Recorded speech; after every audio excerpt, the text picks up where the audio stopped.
네, 앞서 우리가 갈라디아서에 대한 개관을 했고요. 또 갈라디아서의 저자인 바울에 대한 내용을 보았는데요. 이제 1장부터 시작해서 본격적으로 이 편지의 내용을 한번 살펴보도록 하겠습니다.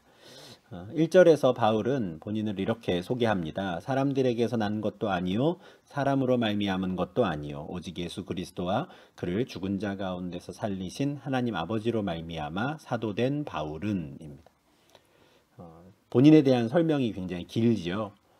나는 사람에게서 난 게 아니고 사람으로 말미암은 사도도 아니고 오직 예수 그리스도로 말미암은 사도다라는 걸 이제 강하게 표현하는 건데, 그가 자기 자신에 대해서 이렇게 구구절절히 설명하는, 또 이렇게 설명할 수밖에 없는 이유는 이제 앞서 개관에서 말씀드린 이 바울의 인생을 한번 좀 연결을 시켜보시면 잘 이해하실 수 있을 겁니다.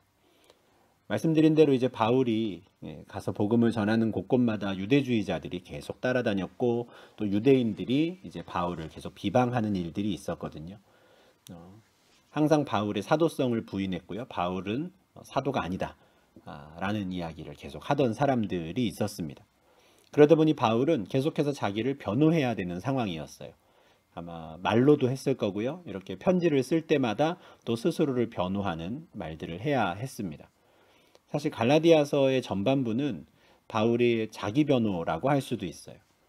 처음으로 공식적으로 이제 안디옥 교회 파송을 받아서 복음을 전하고 돌아왔는데, 자신의 복음을 받아들였던 그 갈라디아 지역에서 갑자기 자기에 대해서 평가절하하고 또 잘못된 가르침을 따르는 사람들이 나타난 거거든요. 그러니 그 첫 번째 편지에서부터 그는 자기는 예수 그리스도의 사도다, 하나님 아버지께서 나를 사도로 부르셨다라는 걸 계속 이야기할 수밖에 없는 것이죠. 나는 그 어떤 사람의 사도도 아니고 오직 예수 그리스도와 하나님 아버지로 말미암아 사도가 되었다라는 걸 강조하는 겁니다. 특별히 그에게 있어서 하나님 아버지는 그를 죽은 자 가운데서 살리신 하나님, 이게 중요했어요. 여기서 그는 이제 예수 그리스도이지요.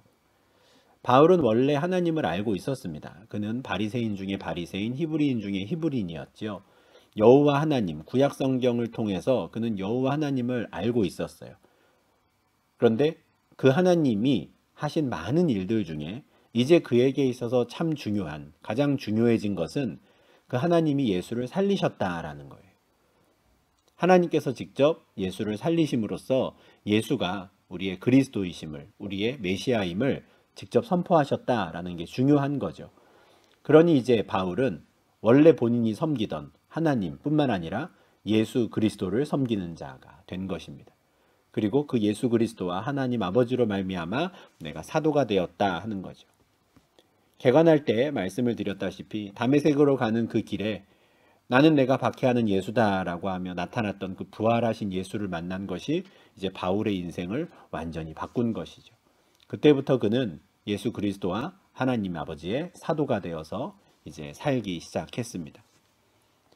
그 사도 바울이 이제 갈라디아에 있는 여러 교회들에게 편지를 보내는데, 그의 편지에는 항상 이런 전형적인 인사말이 있습니다.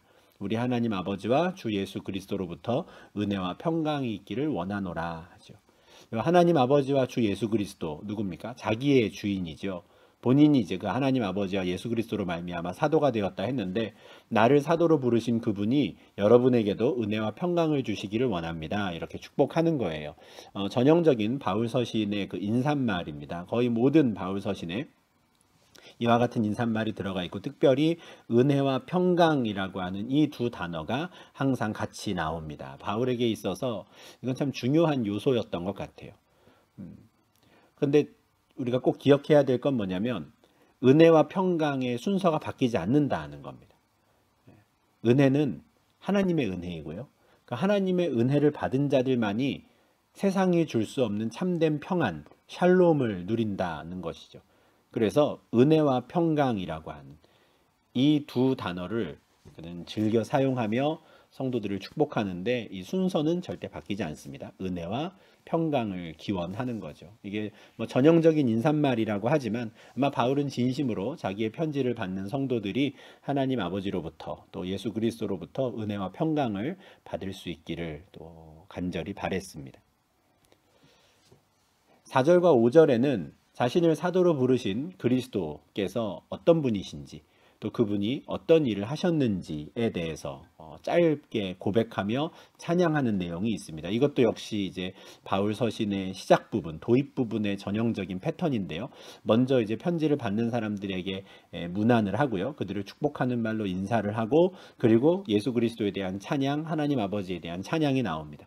그리고 이제 편지를 받는 사람들에 대한 어떤 칭찬, 그들에 대한 격려가 이렇게 나오죠. 이게 전형적인 바울 서신의 이제 패턴인데, 도입 부분의 패턴인데, 4절 5절에서 이제 그리스도에 대한 찬양이 나옵니다. 그 그리스도는 하나님 우리 아버지의 뜻을 따라서 이 악한 세대에서 우리를 건지시려고 우리 죄를 대속하기 위하여 자기 몸을 주신 분이다, 이거예요.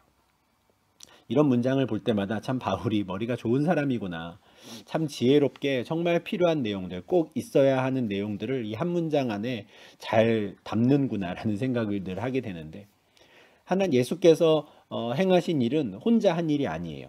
하나님 아버지의 뜻을 따라 행한 일인 것이죠. 하나님 아버지께서 이 악한 세대 가운데 있는 세대로부터 하나님 백성들을 건져내고자 하셨어요. 하나님 백성들을 구원하고자 하셨죠. 그래서 그리스도를 보내셔서 이 세상의 죄를 대속하게 하시는 겁니다. 대신 값을 치르게 하시는 거죠. 그게 대속인데, 죄의 값이 무엇입니까? 사망이잖아요. 그러니까 우리의 죄값, 온 세상의 죄값을 대신 치르기 위해 예수께서 죽으신 거죠. 그게 자기 몸을 내주셨다라고 표현이 되는 겁니다. 마가복음 10장 45절에서 예수님께서 당신이 이 땅에 오신 이유와 목적을 이렇게 설명하셨어요. 인자가 온 것은 섬김을 받으려 함이 아니라 도리어 섬기려 하고 자기 목숨을 많은 사람의 대속물로 주려 함이니라.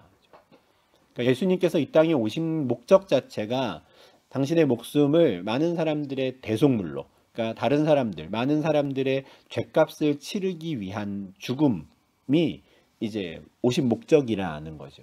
이 내용을 그대로 받아서 갈라디아서 1장 4절과 5절에서 그 그리스도께서 행하신 일을 기억하고 찬양하는 겁니다. 베드로전서 2장 24절에서 예수께서 친히 나무에 달려 그 몸으로 우리 죄를 담당하셨다 하거든요. 그래서 우리가 지금 생명을 얻을 수 있고, 그래서 우리가 지금 하나님의 진노를 피할 수 있게 되었다라고 말하는 겁니다. 그분이 대신 우리를 위해 죽고 대신 채찍에 맞았기 때문이죠. 바울이 지금 찬양하는 그리스도께서 행하신 일이 바로 그것이었습니다. 악한 세대 가운데서 우리를 건지시려고 우리를 위해 죽으시고 대속하신 그 은혜를 생각하며 영광을 돌리는 것이죠. 바울의 전형적인 인사말이나 그의 인사말은 진심으로 그의 신앙의 고백으로 이제 이루어집니다. 원래 패턴이라면 이제 그 다음에 이제 이 편지를 받는 갈라디아 교인들을 향한 어떤 칭찬이 있어야 돼요. 로마서도 그렇고 고린도전서도 그렇고 거의 모든 바울 서신에 그게 있어요. 편지를 받는 사람들의 믿음이 훌륭하다, 너희의 믿음이 또 여기까지 소문이 났다, 내가 참 기쁘다, 감사하다, 이런 내용이 나와야 되는데 갈라디아서에만 그 내용이 없습니다. 1장 6절에서부터 바로 바울은 갈라디아 교인들을 책망해요. 지금 뭐 칭찬하고 뭐 격려하고 할 마음의 여유가 전혀 없습니다. 이제 막 전도 여행을 마치고 돌아왔는데 갈라디아 지역으로부터 들리는 소식이 벌써 자기가 전한 복음을 버렸다고 하는데, 다른 걸, 엉뚱한 걸 쫓아가고 있다고 하는데 뭐 듣기 좋은 소리 할 지금 기분이 아닌 겁니다. 6절과 7절이죠. 그리스도의 은혜로 너희를 부르신 이를 이같이 속히 떠나 다른 복음을 따르는 것을 내가 이상하게 여기노라. 다른 복음은 없나니 다만 어떤 사람들이 너희를 교란하여 그리스도의 복음을 변하게 하려 함이라. 그리스도의 은혜가 뭡니까? 4절과 5절에서 그가 찬양한 거죠. 악한 세대 가운데 있는 우리를 건지시려고 자기 몸을 대속물로 내어주신 그 은혜인데 그 은혜를 속히 떠나버렸어요. 그리고 엉뚱한 걸 따라요. 참 이상하구나, 너희 왜 그러니 하는 겁니다. 다른 복음이라고 표현이 되어 있는데 뭐 복음이 여러 종류가 있는 게 아니에요.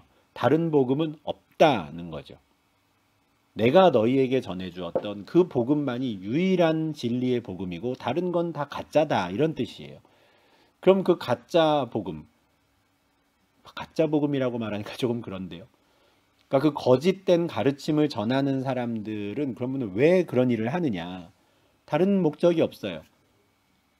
신앙생활 잘하는 사람들을 헷갈리게 만드는 거. 그냥 그게 그들의 목적이라는 거예요. 너희를 교란하여 그리스도의 복음을 변하게 하려 한다. 무슨 말이냐면 그리스도께서 행하신 일들의 가치를 깎아내리고자 하는 것. 그게 그들의 목적이라는 거예요. 예수 그리스도께서 이루신 걸로 부족하다고. 예수 그리스도께서 뭐 하기는 했는데 그걸로 완전하지 않다고. 너희가 정말 의롭게 되고 정말 구원받으려면 그것에 다른 플러스 알파가 있어야 된다고 말하는 거죠. 그게 거짓 교사들, 거짓 선지자들이 그리스도의 복음을 변하게 하는 목적입니다. 바울은 믿음으로 했거든요. 예수 그리스도께서 우리를 위해 행하신 일을 믿음으로 받아들인다면 그 믿음을 보시고 하나님께서 우리를 의롭게 여기사 악한 세대 가운데서 건지신다. 이게 바울이 전한 복음이에요. 그런데 거짓 교사들은 믿음으로 부족하다고 말해요. 플러스 알파가 있어야 한다라고 하는 사람들이죠. 갈라디아 지역에 나타난 유대주의자들에게 있어서 플러스 알파는 뭐냐면 할례였어요. 율법이었어요. 믿음도 좋아. 그래, 이방인들도 믿어야 되겠지. 그런데 그걸로 부족해. 너희도 정말 하나님 백성이 되려면 우리처럼 되어야 해. 너희도 할례를 받아야 돼. 너희도 율법을 지켜야 돼. 그래야 너희가 정말 의롭게 되고 정말 구원받을 수 있어. 믿음은 그냥 출발일 뿐이야. 이렇게 이야기하는 거죠. 믿음 플러스 알파를 이야기하는 겁니다. 그리스도의 복음을 교란시키는 거죠. 이처럼 모든 거짓 교사들, 모든 이단들, 모든 사이비들은 믿음 이외에 플러스 알파가 있어요. 다른 것들을 더해요. 이건 모두 그리스도를 부인하는 겁니다. 거짓말하는 자가 누구냐? 예수께서 그리스도이심을 부인하는 자가 아니냐? 사도 요한이 요한일서 2장 22절에서 하는 말인데요. 예수께서 그리스도이심을, 예수께서 우리의 메시아이심을, 예수께서 우리의 유일한 중보자이심을 부인한다? 그건 다 거짓말하는 자들이라는 거고요. 아버지와 아들을 부인하는 자는 다 적그리스도라고 말해요. 한편이 될 수가 없다라는 거죠. 만약에 아들을 부인하는 자가 있다면, 예수를 부인하는 자가 있다면 그는 하나님도 부인하는 자고, 반대로 예수께서 우리의 유일한 중보자이심을, 예수께서 우리의 그리스도이심을 시인한다면 그에게는 아버지가 있다라고 이야기하는 것이죠. 바울은 지금 갈라디아 지역을 찾아와서 믿음 이외에 할례를 받아야 된다고, 플러스 알파를 해야 된다고 말하는 사람들을 보고 너무 화가 났어요. 그리고 그들에게 휘둘려 갖고 본인이 전했던 그 오직 믿음으로 의롭게 된다는 그 참된 진리의 복음을 던져버리고 막 고민하고 있는, 시험에 들어있는 그들이 너무 안타까운 거죠. 너희 참 이상하다. 왜 그러냐 하는 겁니다. 그러면서 그는 그 유대주의자들, 거짓 가르침을 전하는 자들에게 저주를 퍼붓습니다. 그러나 우리나 혹은 하늘로부터 온 천사라도 우리가 너희에게 전한 복음 외에 다른 복음을 전하면 저주를 받을지어다. 우리가 전에 말하였거니와 내가 지금 다시 말하노니 만일 누구든지 너희가 받은 것 외에 다른 복음을 전하면 저주를 받을지어다. 저주를 받을지어다. 저주를 받을지어다. 반복되죠. 아주 강하게 지금 저주를 퍼붓고 있습니다. 다른 복음을 전하면, 엉뚱한 이야기를 하면, 다른 이야기를 하면 그들은 다 저주를 받아 해요. 이게 얼마나 바울에게 있어서 진심이냐면요. 지금 이 거짓 가르침을 전하는 유대주의자들에게만 하는 말이 아닙니다. 8절 보시면 우리나 말하잖아요. 무슨 말입니까? 나중에 내가 말을 바꾸면 나는 저주를 받을 거야. 이 말이에요. 아주 비장하죠. 너희가 전에 받았던 것, 그러니까 본인이 처음 갈라디아 지역에 가서 전했던 그 복음 이외에 다른 말을 내가 하더라도 듣지 마, 이런 말이에요. 처음 너희에게 전해주었던 그게 진짜야. 혹시라도 내가 나중에 말을 바꾸면 나도 저주를 받을 거다. 이렇게까지 이야기하는 거죠. 심지어 하늘로부터 온 천사라도 내가 너희에게 전해준 복음 이외에 다른 게 더 필요하다고 말하면 그들도 저주를 받을 거다. 누구든지요. 예외가 없어요. 바울이 처음 갈라디아에 가서 전했던 그 복음, 예수께서 우리의 죄를 짊어지시고 대속하셨고 우리의 몸을 내어주셨습니다. 그 예수를 믿는 자들은 예수와 함께 죽고 함께 삽니다 라고 하는 그 복음 이외에 다른 게 더 필요하다고 말하는 사람들, 그들은 다 저주를 받을 것이다 하는 겁니다. 지금 많은 뭐 넷플릭스라든가 이런 데서 또 한국의 이단들 또 외국의 이단들에 대한 이런 다큐멘터리도 많이 제작이 되고 해서 우리가 많이 좀 확인을 하게 되는데, 그들이 전하는 내용들을 보면 전부 다 플러스 알파가 있어요. 예수의 공로로 부족하다는 거죠. 예수는 뭐 인간의 육신은 구원하지 못한다. 영혼만을 구원했을 뿐이다. 육신을 구원하러 내가 왔다. 이렇게 말하는 교주들이 얼마나 많은지 몰라요. 그들 모두는 다 저주를 받을 자들인 겁니다. 이런 일들이 계속 바울이 복음을 전하는 기간 내내 반복이 돼요. 본인이 복음을 전하면 쫓아와서 엉뚱한 이야기를 하는 사람들을 만나죠. 어쩌면 바울은 처음 갈라디아 지역에 가서 복음을 전할 때 이미 이와 비슷한 일들이 일어나지 않을까 염려했던 것 같아요. 사도행전 14장 22절부터 23절을 보면 1차 전도 여행을 이제 더베에서 마치고 방문했었던 도시들을 다시 거꾸로 이렇게 돌아 나옵니다. 루스드라, 이고니온, 비시디아, 안디옥 이렇게 돌아서 나오는데, 굳이 본인이 지나왔던 도시들을 다시 가서 제자들을 만나요. 그게 얼마나 대담한 일인지 몰라요. 왜냐하면 그가 1차 전도 여행 중에 다른 마을로 옮겨가게 되는 이유가 뭐 좋은 의미에서 옮겨가는 게 아닌 거예요. 원래 복음을 전하던 곳에서 유대인들이 그를 죽이려고 하니까. 심지어 그가 죽은 줄 알고 시체 버리는 곳에다가 내던져진 적도 있거든요. 그런 일들을 겪었던 곳인데 그곳을 다시 찾아 들어갑니다. 왜냐하면 그곳에 있는 제자들이 걱정됐거든요. 나도 이렇게 박해를 하는데 저들은 가만히 둘까? 그래서 그들을 찾아가서 그들의 마음을 굳게 하고자 다시 그 성으로 가는 거죠. 그리고 이 믿음에 머물러 있으라 당부하는 겁니다. 이제 막 믿음의 공동체가 생겼지만 그곳에서도 장로들을 세워요.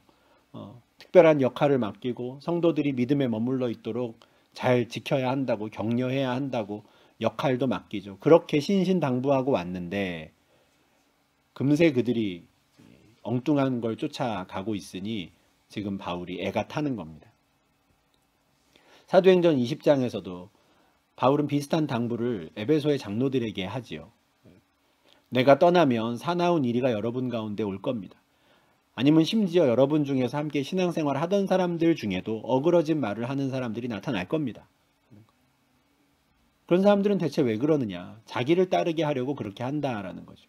베드로의 편지를 보면 이런 사람들은 성도들을 자기의 이득으로 삼는 사람들이다 이렇게 말해요. 자기의 유익을 위해서, 그들의 돈을 탐하거나 그들의 몸을 탐하기 위해서 어그러진 말을 하는 거예요. 만들어낸 말을 하는 거죠. 복음을 변질시키고 그리스도의 복음을 교란시키는 겁니다. 그렇게 해서 자기에게 이득이 되게 하려고. 바울이 지금 우리나 혹은 하늘에서 온 천사라도 내가 너희에게 전한 복음 이외에 다른 이야기를 하는 사람들이 있다면 그들은 다 저주를 받을 것이다 라고 말하는, 그 저주의 대상이 바로 이런 사람들인 것이죠. 바울은 지금 너무 안타깝습니다. 너무 안타까워요. 10절에서 그는 이제 내가 사람들에게 좋게 하랴, 하나님께 좋게 하랴, 사람들에게 기쁨을 구하랴, 내가 지금까지 사람들의 기쁨을 구하였다면 그리스도의 종이 아니니라 이렇게 말해요. 사실 지금 바울은 참 외롭습니다. 본인이 복음을 전했던 갈라디아의 그 이방인들, 헬라인들도 바울을 못 믿고 있어요. 그죠? 진짜 믿음으로 충분할까? 저 유대주의자들의 말처럼, 저 유대인들 말처럼 우리 할례 받아야 되는 거 아니야? 그들도 바울을 신뢰하지 않아요. 유대인들은 또 어떻습니까? 바울을 자꾸 깎아내려요. 저 사람 예수 믿는 사람 죽이던 사람이라고. 한 번도 예수를 만나지 않았던 사람이라고. 근데 저 사람 말을 왜 믿냐고 깎아내려요. 유대인이나 헬라인이나 어느 누구도 바울을 지지하지 않는 거예요. 외로운 상태죠. 그러나 바울은 지금 뭐라 그럽니까? 내가 사람에게 기쁨을 구한다면 그리스도의 종이 아니다 하는 거예요. 얼마든지 그 사람들에게 맞춰주려면 맞춰줄 수 있어요. 유대주의자들이 자꾸 비방하고 쫓아다니니까 괴로우니까 그냥 이방인들에게 원래는 예수 믿으면 그걸로 충분한데 저 사람들이 자꾸 뭐라 하니까 그냥 할례 받읍시다. 그냥 저 사람들에게 맞춰줍시다. 뭐 이러면은 본인은 편했겠죠. 이방인들에겐 어떻습니까? 믿음으로 의롭게 되는 걸로 충분한데 정 불안하면 할례 받으세요. 뭐 큰 문제 아닙니다. 율법 지키세요. 뭐 좋으면 좋았지 뭐 나쁘겠습니까? 왜 그렇게 말하면 안 되겠어요? 그렇게 말하면은 본인은 편할 거예요, 바울은.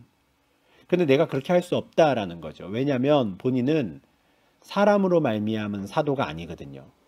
그 어떤 사람이 임명한 사도가 아니라 그리스도의 사도이고 그리스도의 종이기 때문에 그렇습니다. 그러니 참된 그리스도의 복음만을 전할 수밖에 없는 거예요. 이거는 바울 혼자서만 생각한 게 아닙니다. 사도행전 15장 28절 29절에 보면 성령과 우리는 이 요긴한 것들 외에는 아무 짐도 너희에게 지우지 아니하는 것이 옳은 줄 안다 하거든요.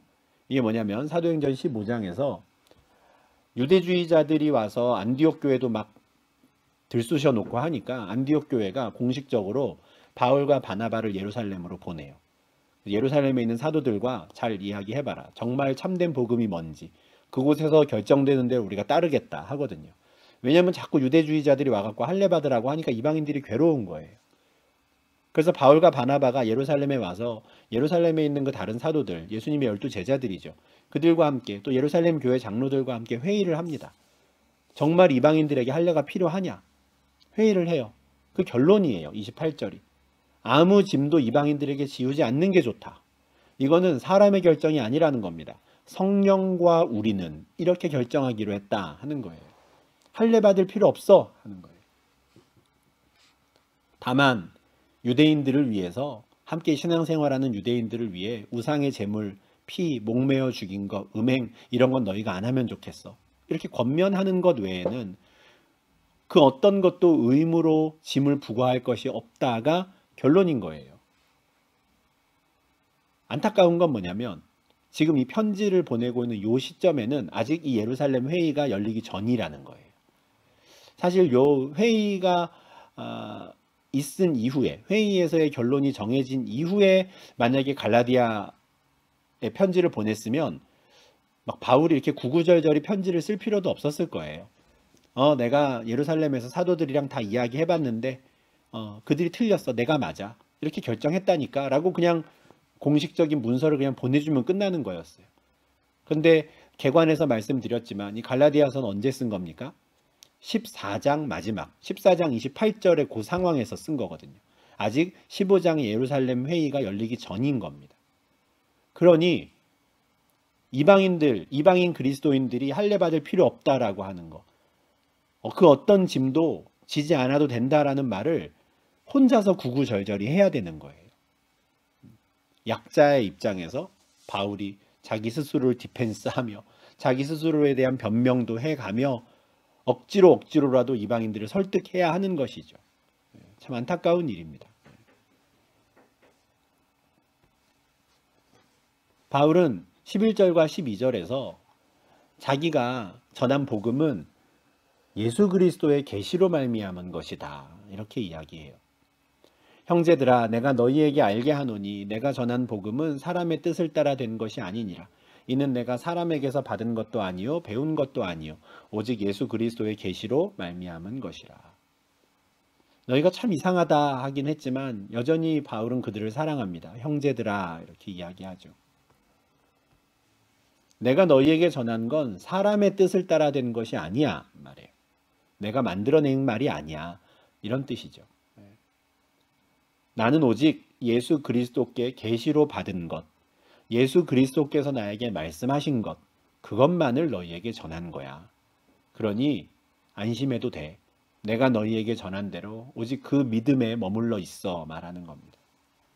이 이야기를 하며 이제 13절에서부터 바울은 자기가 어떻게 해서 예수 그리스도의 사도가 되었는지, 그리고 어떻게 예수 그리스도의 계시를 받았는지를 이야기합니다. 앞서도 말씀드린 것처럼 여기 이제 예루살렘 회의, 사도행전 15장에 있는 회의가 결론이 난 이후에 보내는 거면 이렇게까지 구구절절히 안 써도 될 텐데 아직은 이게 공식적인 회의의 교회의 결정이 되지 않은 상태이니 혼란스러운 상황이었거든요.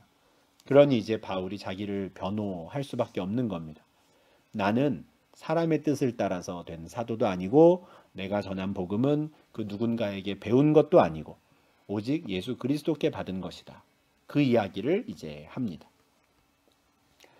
그래서 갈라디아서 1장 13절부터 1장 마지막 절이죠. 21절까지는 우리가 사도행전 9장의 내용과 좀 이렇게 잘 매칭하며 읽으면 좋을 것 같아요.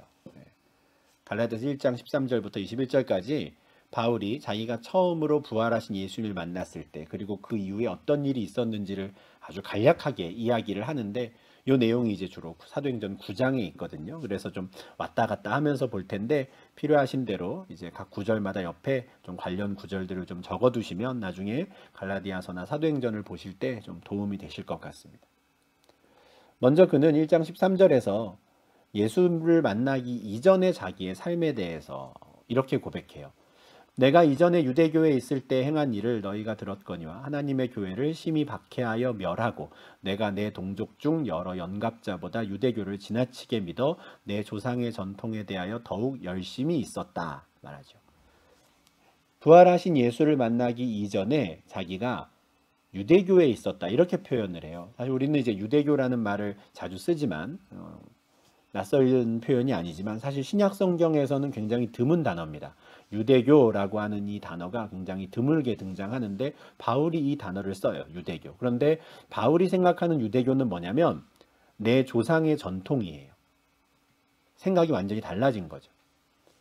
그 전까지만 해도 그에게 있어서 유대교는 하나님을 섬기는 거였어요. 그런데 이제 그는 알게 된 거죠. 유대교는 조상의 전통이었던 겁니다. 본인이 그 조상의 전통에 대한 열심을 갖고 있다 보니 나는 예전에 하나님의 교회를 박해하는 사람이었지. 담담히 인정하는 거예요. 자기의 큰 약점일 수 있는데 이걸 그는 감추지 않습니다. 맞아. 나는 그런 사람이었어. 내가 참 악한 사람이었지. 내가 내 조상의 전통에 매여 있느라 하나님의 뜻을 분별하지 못했어. 라는 그 고백을 하는 겁니다. 바울은 조상의 전통을 제대로 배운 사람이었어요. 사도행전 22장 3절에 본인을 이렇게 소개합니다. 나는 유대인으로 길리기아 다소에 났고 이 성에서 자랐다. 이 성은 예루살렘인데요. 예루살렘에서 자랐어요. 원래 길리기아 다소라고 하는 이제 지금의 터키 남부 지역에 살고 있었는데 거기서 태어났는데 유학을 온 거죠. 예루살렘으로. 아마 부유한 가문이 아니었을까 싶은데요. 유학을 와서요. 거기서 가말리엘의 문화에서 배웠다. 가말리엘이라고 하는 사람은 정말 당대 최고의 학자 두 사람 중에 한 사람이었어요. 요즘 말로 하면 뭐 일타 강사 정도 될 텐데요. 그 가말리엘이라고 하는 백성들의 존경을 받는 사도행전 5장에도 이 사람이 등장을 하는데 산헤드린 공회원 중에 한 사람이었고요. 그 사람의 직계 제자로 율법을 배웁니다. 우리 조상들의 율법의 엄한 교훈을 받아요. 그리고 그는 연갑자보다 유대교를 지나치게 믿었던, 누구보다도 열심을 다해 믿었던 사람이에요. 그래서 그 동년배들 중에서는 가장 앞장서 있던 사람이죠. 전도 유망한 랍비, 젊은 랍비였던 겁니다. 얼마나 열심히 공부했는지 몰라요. 그런데 그렇게 열심히 조상들의 율법의 엄한 교훈을 받다 보니 그는 하나님의 교회를 박해하는 사람이 된 거죠. 조상의 전통에 대한 열심이 있었거든요. 그때 그는 어땠습니까? 사도행전 9장에서 주의 제자들에 대하여 여전히 위협과 살기가 등등했던 사람이었던 거예요. 그죠? 그렇게 해서 다메섹까지 그는 그리스도인들을 잡으러 가는 거였죠. 근데 갈라디아서 1장 15절에서 그는 이런 고백을 합니다. 그러나 내 어머니의 태로부터 나를 택정하시고 그의 은혜로 나를 부르시니가 그의 아들을 이방에 전하기 위하여 그를 내 속에 나타내시기를 기뻐하셨을 때에, 이때가 중요한 거죠. 언젠가 그의 인생이 달라지는 전환점의 때가 있었던 겁니다. 그때는 언제냐면 내 어머니의 태로부터 나를 택정하시고 그의 은혜로 나를 부르시니, 누구십니까? 하나님이시죠. 하나님께서 나를 어머니의 태로부터 나를 택하여 부르셨는데 왜 나를 부르셨냐면 그의 아들을 이방에 전하기 위하여 부르셨다라는 걸 내가 알게 되었을 때, 이런 말이에요. 그동안에는 조상의 전통에 열심이었던 삶을 살았거든요. 그런데 이제 갑자기 그의 인생의 방향이 한순간에 달라지게 되는 삶, 그동안의 삶을 완전히 뒤집어 엎어야 되는, 그동안 자신의 삶을 완전히 부인해야 되는 새로운 삶을 살기 시작했던 그 기점이 있는 겁니다. 아, 나는 이제 하나님의 아들을 이방에 전하는 삶을 살아야 하는구나 라는 걸 알았을 때, 그때가 언제입니까? 사도행전 9장 15절이죠. 그가 눈이 보이지 않은 상태로 다메섹에 겨우 들어가서 3일간 식음을 전폐하고 있을 때, 그때 아나니아가 와서 했던 말이 그거죠. 너는 예수의 이름을 이방인과 임금들과 이스라엘 자손들에게 전하기 위하여 주께서 택한 그릇이다 라고 말해준 거죠.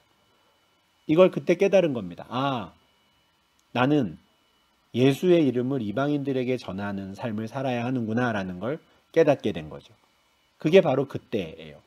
그동안엔 조상의 전통의 열심이었는데 이제는 예수의 이름을 이방인에게 전하는 데에 열심을 내야 되는 그 사명을 받았구나라는 걸 알게 된 겁니다. 완전히 삶이 달라졌고요. 그의 소명이 완전히 달라졌죠. 그런데 그것을 알게 되었던 바로 그때 자기는 그 어떤 사람과도 자기의 삶에 대해 자기가 해야 될 일에 대해서 의논하지 않았다 그래요. 내가 곧 혈육과 의논하지 아니하고, 여기서 혈육은 사람이죠. 또 나보다 먼저 사도된 자들을 만나려고 예루살렘으로 가지도 않았다는 거예요. 예수 믿는 자들을 붙잡으려고 다메섹으로 가다가 부활하신 예수를 만났어요. 그리고 아나니아를 통해서 앞으로 너는 예수의 이름을 전해야 돼 라는 소식을 들었어요. 그래서 내가 들은 게 제대로 들은 거 맞나? 그러면 나는 뭘 전해야 되지?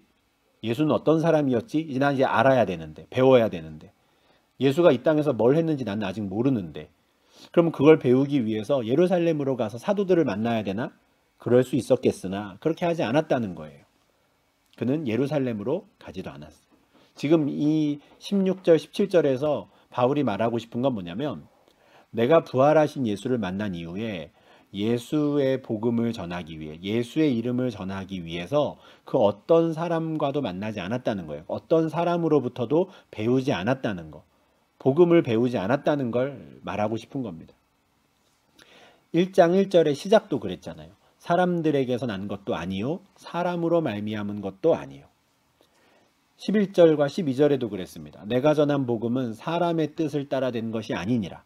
이는 내가 사람에게서 받은 것도 아니요 배운 것도 아니다. 지금 이 이야기를 하고 있는 거죠. 본인은 어떻게 해서 사도가 되었다고 말합니까? 오직 예수 그리스도와 하나님 아버지로 말미암아. 본인이 전한 복음은 어떻게 받은 거예요? 사람으로 받은 게 아니라 오직 예수 그리스도의 계시로 나는 받았다. 이걸 이야기하고 싶은 거거든요. 그래서 처음 하나님께서 나를 통해 하실 일이 무엇인지를 내가 알게 되었을 때에도 그 어떤 사람과도 만나지 않았다는 거예요. 이 부분에서 이제 이어지는 갈라디아서 내용을 보기 전에 우리가 사도행전 9장의 내용을 한번 좀 다시 좀 잘 살펴볼 필요가 있습니다. 사도행전 9장 18절부터 20절까지 보면, 즉시 사울의 눈에서 비늘 같은 것이 벗어져 다시 보게 된지라 해요. 이제 아나니아가 와서 이제 안수한 그 직후이지요. 그러자 그가 일어나서 세례를 받았다 그래요. 예수를 믿게 된 겁니다. 예수를 믿고 아나니아로부터 세례를 받죠. 그리고 음식을 먹고 강건해졌어요. 그러고 나서 사도행전의 내용을 보면 바로 19절에서 사울이 다메섹에 있는 제자들과 함께 며칠 있을새 즉시로 각 회당에서 예수가 하나님의 아들이심을 전파했다 하거든요. 그래서 사도행전 9장 18절, 19절, 20절의 내용을 보면 아나니아로부터 세례를 받고 그 이후에 며칠 그냥 좀 몸을 추스른 이후에 바로 회당에 나가서 예수가 하나님의 아들이심을 전파한 것처럼 보여요.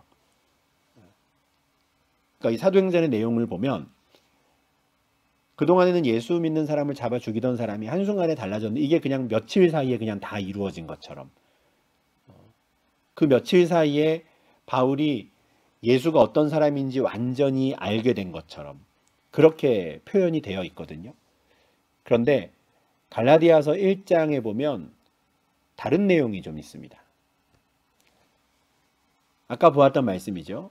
내가 예루살렘으로 가지 않았다 했는데 1장 17절에서 아라비아로 갔다가 다시 다메섹으로 돌아갔노라 라는 표현이 있어요. 여기서 아라비아로 갔다라는 게 참 중요하죠. 이게 사도행전에 없는 내용이거든요. 사도행전에서는 바울이 계속 다메섹에 있다가 그냥 즉시 복음을 전한 걸로 되어 있는데, 갈라디아서에서 그가 직접 말하는 본인의 행적은 아라비아로 갔다가 다시 다메섹으로 들어갔다는 거예요. 아라비아가 어디냐? 갈라디아서 4장 26절에 아라비아가 다시 한번 언급이 되는데요.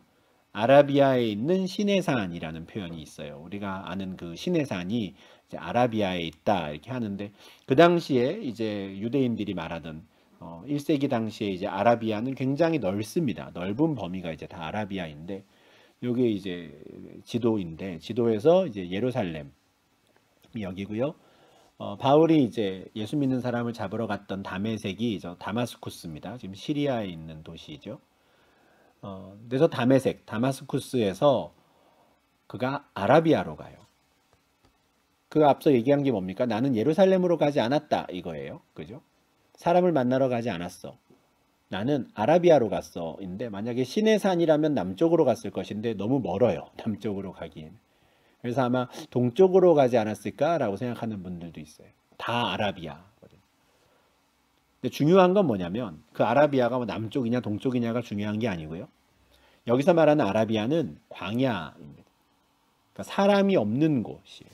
지금까지 바울은 내가 어떤 사람도 만나지 않았다, 어떤 사도도 만나지 않았다 그 이야기를 하잖아요. 아무도 살지 않는 광야로 내가 나갔다 이 말이에요.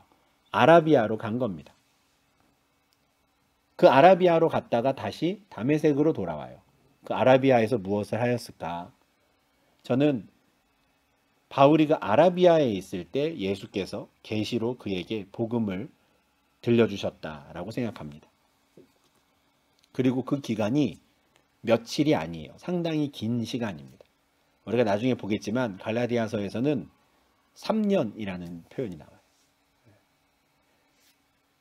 다메섹으로 예수 믿는 사람들을 잡으러 출발한 이후에 다시 그가 예루살렘으로 돌아올 때까지 3년이 걸리거든요. 며칠 만에 돌아온 게 아니에요. 3년이 걸리는데 저는 그 3년의 대부분의 시간을 그가 아라비아에서 보냈다라고 생각합니다. 그곳에서 계시의 말씀을 듣는 거죠. 본인이 알고 있는 가말리엘 문화에서 배웠던 그 구약의 수많은 말씀들이 어떻게 예수를 가리키는가에 대해서 배웠을 거예요. 예수님이 가르쳐 주셨겠죠. 왜냐하면 예수님이 이 땅에 계실 때 하셨던 게 그거거든요. 그죠? 부활하신 예수님께서 제자들에게 나타나셔서 하신 일이 하나님 나라의 일을 가르치셨다 그랬고요. 모세의 글과 선지자의 글이 어떻게 자기로 말미암아 이루어졌는가를 가르쳐 주셨고, 그 말씀을 들을 때 제자들의 마음이 뜨거워졌죠. 똑같은 것을 바울에게 하신 겁니다. 그가 아라비아에 있을 때. 구약에 정통했던 바울은 수많은 질문들을 예수님께 던졌을 거고요. 모든 구절에 대해서 예수님이 다 대답을 해주셨겠죠. 다만 계시를 통해. 구약의 말씀뿐만 아니라 예수께서 이 땅에 3년간 계시면서 제자들과 어떤 일들이 있었는지, 제자들에게는 어떤 것을 가르치셨는지도 바울에게 따로 말씀을 해주셨겠죠. 그래야지요. 그래야 예수님의 말씀을 또 전할 수 있으니까요. 예수의 증인이 되려면 구약만으로는 안 되는 거죠. 예수님이 이 땅에 오셔서 하신 모든 일들에 대해서도 배워야 되는 겁니다. 그런 시간이 필요한 거예요. 그냥 순식간에 그냥 뭐 번쩍 하면은 모든 예수님에 대한 지식이 바울의 머릿속에 착 들어가고, 그래서 그 즉시로 회당에 가서 복음을 전하고 이런 게 아닌 겁니다. 상당히 오랜 시간 그는 아라비아에 머물며 예수 그리스도께로부터 계시를 받아요. 그리고 다시 다메섹으로 들어가는 거죠. 다만 사도행전에서는 바울이 개인적으로 아라비아에 있었던 그 내용은 빼는 겁니다. 왜냐하면 사도행전을 기록한 누가 입장에서는 바울 개인의 행적이 중요한 게 아니에요. 물론 바울을 존경하고 사랑했겠지만 누가에게 있어서, 사도행전을 기록한 누가에게 있어서 중요한 건 복음의 흐름이에요. 저 갈릴리에서부터 시작된 예수 그리스도의 복음이 어떻게 땅끝까지 전파되었는가, 복음을 따라서 가는 게 누가의 목적인 거지, 바울 한 개인의 일생을 추적하는 게 누가의 목적이 아니거든요. 그러다 보니 사도행전에서는 바울이 아라비아에 가서 어떤 일을 겪었고 이런 걸 다 생략해버리는 겁니다. 중요한 건 바울이 이제 복음을 전하는 사람, 예수가 그리스도이심을 전하는 자가 되었다는 거예요. 그래서 아라비아로 갔다가 다시 다메섹으로 돌아간 이 여정은 빼고요. 그냥 바로 사울이 다메섹에 있는 제자들과 함께 복음을 전했다, 이렇게 그냥 연결을 시키는 거죠. 근데 사도행전 9장에 있는 내용을 보면요, 사울이 다메섹에 머물렀던 기간이 그렇게 길지 않습니다. 사울이 다메섹에 있는 제자들과 며칠 있었다 그러고요. 23절에서는 여러 날이 지남에 다메섹의 유대인들이 사울을 죽이려고 했다라는 말이 나와요. 어떤 분들은 여기서 말하는 여러 날이 3년 정도 된다 이렇게 말씀하시는 분도 있는데요. 저는 그 해석에는 동의하지 않습니다. 왜냐하면 나중에 이제 곧 보겠지만 이 다메섹에서 나온 사울이 이제 예루살렘을 가거든요. 3년 만에 예루살렘으로 간다고 하는데, 예루살렘에 가가지고 똑같이 예수가 그리스도이심을 증거해요. 그런데 예루살렘에 그때 사울이 머물렀던 기간이 15일밖에 안 됩니다. 딱 2주 머물러요. 근데 15일 그 복음을 전하니 예루살렘에 있는 유대인들이 사울을 죽이려고 그러거든요. 그러니까 마찬가지로 9장 23절에서 여러 날이 지났다라고 할 때 이게 뭐 3년, 2년 이렇게 될 수가 없는 게, 만약에 그랬다면 유대인들이 2년간 참았다는 건데, 3년간 참았다는 건데, 그런 사람들이 아닙니다. 저는 여기서 말하는 여러 날도 며칠, 2주, 3주 남짓 됐으려나요? 짧은 시간이었을 것이다 생각해요. 여러 날 얼마 되지 않았을 때 유대인들은 사울을 죽이려고 하고요. 그래서 다메섹에 있는 제자들이 사울을 밤중에 피신을 시키죠. 그제서야 비로소 사울은 예루살렘으로 갑니다.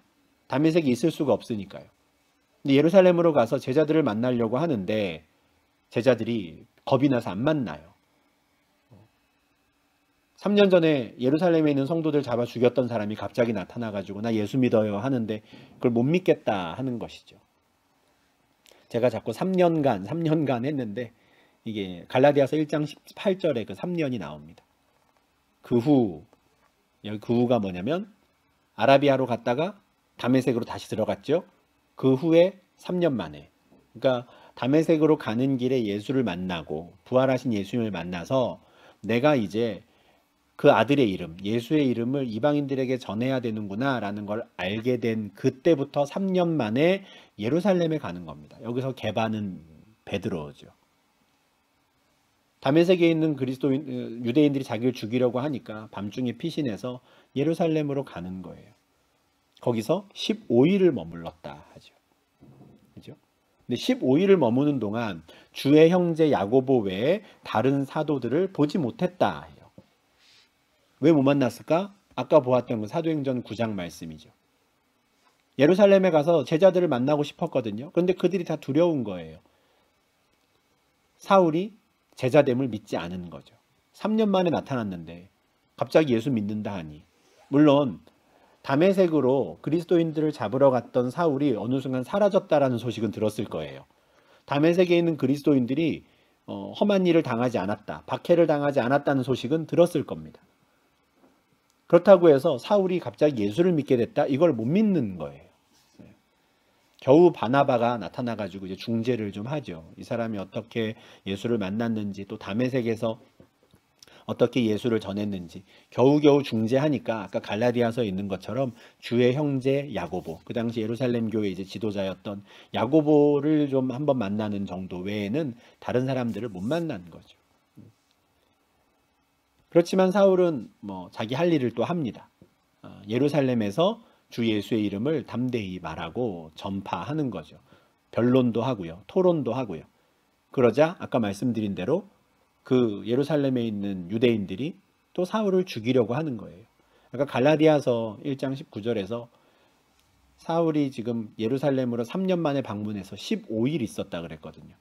근데 그 15일 있는 동안에 벌써 유대인들이 그를 죽이려고 하는 거죠.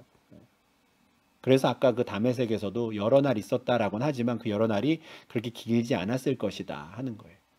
그래서 다시 좀 거꾸로 생각을 해보면 3년 만에 그가 예루살렘으로 찾아왔는데 그 3년의 대부분의 시간을 저는 아라비아에서 보냈을 것이다 생각을 하는 거죠. 그곳에서 그는 부활하신 예수님과 1대1로 독대하며 계시의 말씀을 듣고 예수의 복음을 전하기에 충분한 증인이 되는 것이죠. 그 시간이 필요했던 겁니다. 그가 예루살렘에 와서 보름 정도 머물면서 복음을 전하는데 유대인들이 그를 죽이려고 하니까 또 그곳에 있는 다른 형제들이 그를 피신시켜요. 항구 도시인 가이사랴로 가서 배를 타고 이제 다소로 보내는 거죠. 다소가 어디냐면요. 이제 구글 지도에서 보시면 예루살렘에서 저 위에 이제 메르신이라고 되어 있는 곳이 있는데요. 저 메르신 바로 옆에가 이제 타르수스라고 하는 지금도 있는 지명입니다. 타르수스. 그 타르수스가 신약 성경의 다소인데 거기까지 이제 보내는 거죠. 다소까지 보냅니다. 왜 이렇게 멀리 보내나 이제 생각을 하실 수도 있는데 그 다소가 이제 바울의 고향이거든요. 사도행전 22장 3절에서 나는 유대인으로 길리기아 다소에서 태어났다 합니다. 아마 그곳에 뭐 가족들도 있고 친지들도 있고 할 테니 그곳이 이제 바울에게는 제일 좀 안전한 곳이 되겠죠. 그래서 이제 그곳으로 보내는데 그냥 다소라고 안 하고 이제 길리기아 다소 하거든요. 이게 다소가 있는 그 도시가 마을이 있는 그 지역이 길리기아 지역인 거예요. 길리기아 지역의 다소라는 건데 요 내용도 또 갈라디아서 1장과 잠깐 좀 연결이 됩니다. 아까 전에 이제 9장에서 예루살렘에 있는 그 제자들이 이제 다소로 바울을 보냈다 하는데 그 내용이 갈라디아서 1장 21절에서 이어져요. 그 후에 예루살렘에 갔다가 그 후에 내가 수리아와 길리기아 지방에 이르렀다. 길리기아 그 다소가 있는 지방이었잖아요. 그러니까 내가 다시 안디옥이 있는 수리아로 왔고 또 다소가 있는 길리기아에 와서 내가 그곳에도 가만히 있었던 게 아니에요. 이 사람이 거기서 가만히 숨어 있지 않고 계속 거기서 복음을 전하는 겁니다. 그 길리기아 다소에 있던 바울이 다시 이제 신약 성경에 이제 전면에 등장하는 게 나중에 안디옥의 교회가 생기고 그리고 그곳에 이제 바나바가 와서 목회를 할 때 다소에 있는 바울을 데리고 오죠. 그래서 짧게는 5년, 아마 길게는 한 8년 정도를 그가 이제 길리기아 다소 그 지역에 머무르며 그곳에서 혼자 또 나름대로 복음을 계속 전하는 사역을 했던 거예요. 그곳에서 그가 그렇게 열심히 수년간 이제 복음을 전하니 어느 순간 소문이 나는 거죠. 저 멀리 있는 유대 교인들도 그리스도인들도 이제 알게 되는 겁니다. 아, 정말 사울이 예수를 믿는구나. 이젠 정말 사울도 우리와 같은 그리스도인이 되었구나라는 것을 알게 된 거죠. 우리를 박해하던 자가 전에 멸하려던 그 믿음을 지금 전한다. 소식을 듣고 이제는 온 교회가 나로 말미암아 하나님께 영광을 돌린다. 참 감사히 나는 생각한다. 그들이 나를 받아줬다. 뭐 이렇게 이제 마치는 거죠. 이게 1장의 마무리입니다. 2장에서도 바울은 계속해서 본인의 사도성을 변호하고요. 내가 이제 다른 사도들과 동등한 권위와 위치를 가지고 있는 사람이다라는 것을 계속 어필해요. 그래야 본인이 전한 복음이 가짜가 아니라는 것. 그래야 본인으로부터 복음을 받아들인 그 갈라디아 교인들이 안심하고 믿음을 붙잡을 수 있기 때문에 더더욱 열심히 자기 스스로에 대해서 변호를 하는 겁니다. 한편으로는 불쌍하고 한편으로는 참 대단하다. 끝까지 어떻게든 그들을 좀 붙잡으려고 하는구나라는 열심히 느껴지는 편지인 것이죠. 갈라디아서 1장에서 바울이 하고자 했던 건 1장 1절 말씀을 변호하는 거였습니다. 나는 사람들에게서 난 것도 아니요 사람으로 말미암은 것도 아니요 오직 예수 그리스도와 그를 죽은 자 가운데서 살리신 하나님 아버지로 말미암아 사도가 된 사람입니다. 라는 걸 이야기하고 싶었던 거예요. 그러니 내가 전한 복음 이외에 다른 것을 전하는 자는 하나님께서 저주를 내리실 겁니다. 내가 여러분들에게 전한 복음은 사람들에게서 배우거나 사람으로부터 받은 게 아니라 내가 다메섹 도상에서 예수를 처음 만나고 난 이후에 아라비아에서 그분께 직접 받은 그 계시의 말씀들입니다. 그것을 내가 여러분들에게 전했으니 안심하고 그 믿음에 머물러 계십시오라고 이야기하고 싶은 것이죠. 그래서 그는 참 구구절절히 자기의 사도됨에 대해서 또 자기의 그 처음 회심했을 때의 그 행적에 대해서 또 이야기한 겁니다. 오늘은 이제 개관과 이제 1장 이렇게 이어서 하다 보니까 일단은 바울이라는 사람이 어떤 사람인가에 대한 내용에 좀 많이 치중하게 됐습니다. 1장 내용 자체도 바울이 자기의 사도성을 변호하다 보니까 자기 자신에 대한 이야기를 할 수밖에 없는데 뭐 좋은 것 같아요. 앞으로 갈라디아서를 비롯해서 이제 쭉 7통의 바울의 편지를 보아야 하는데 첫 시간에 이렇게 바울이라고 하는 사람의 어떤 인생에 대해서 그의 정체성에 대해서 한번 좀 깊이 우리가 좀 생각해 볼 수 있는, 배울 수 있는 시간이 되어서 참 좋은 것 같고요. 오늘 이렇게 이제 마무리를 하고 다음 주에 이제 2장과 3장 할 텐데, 말씀드린 대로 2장까지는 계속해서 바울은 자기를 좀 변호하는 데 치중을 합니다. 그리고 3장부터 본격적으로 그가 꼭 갈라디아 교인들에게 이제 전하고 싶은 말들을 이제 2장 후반부부터 이제 전하기 시작하는데, 그 내용들에 대해서는 우리가 이제 다음 주에 계속 이어서 살펴보도록 하겠습니다. 오늘 갈라디아 개관과 1장 한 내용들 꼭 잘 기억하시면 좋겠고요. 네, 오랜만에 성경 공부를 해서 참 쉽지 않으셨을 텐데 또 같이 말씀을 묵상해 주셔서 또 감사합니다. 네, 그럼 수고 많으셨고요. 우리 다음 주에 계속 이어서 하겠습니다. 감사합니다.